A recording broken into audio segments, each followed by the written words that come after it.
1 Samuel chapter 24. Now it happened when Saul had returned from following the Philistines that it was told him, saying, "Take note, David is in the wilderness of En-gedi."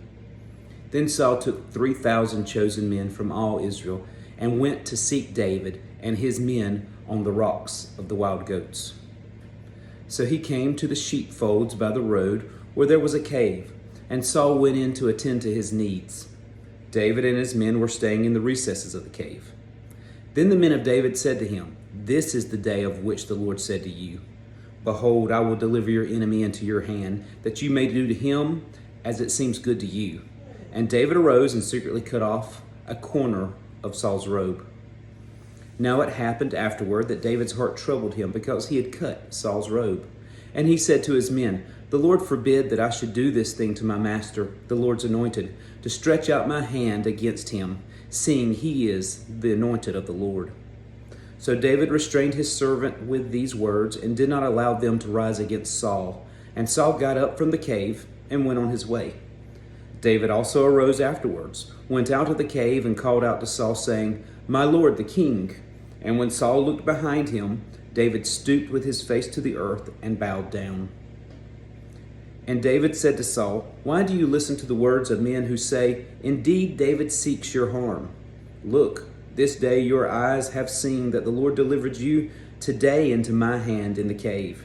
And someone urged me to kill you, but my eye spared you, and I said, I will not stretch out my hand against my Lord, for he is the Lord's anointed.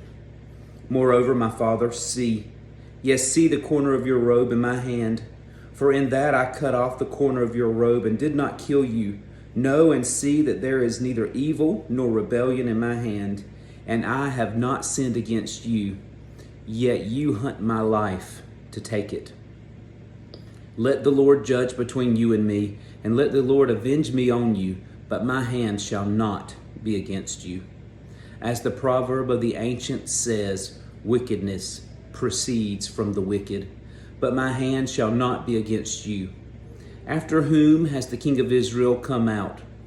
Whom do you pursue? A dead dog? A flea?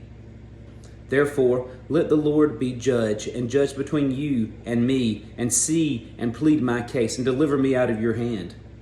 So it was, when David had finished speaking these words to Saul, that Saul said, "Is this your voice, my son David?"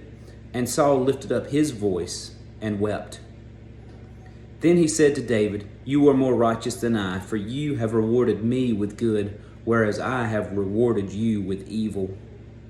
And you have shown this day how you have dealt with me. For when the Lord delivered me into your hand, you did not kill me. For if a man finds his enemy, will he let him get away safely? Therefore may the Lord reward you with good for what you have done to me this day. And now I know indeed that you shall surely be king, and that the kingdom of Israel shall be established in your hand.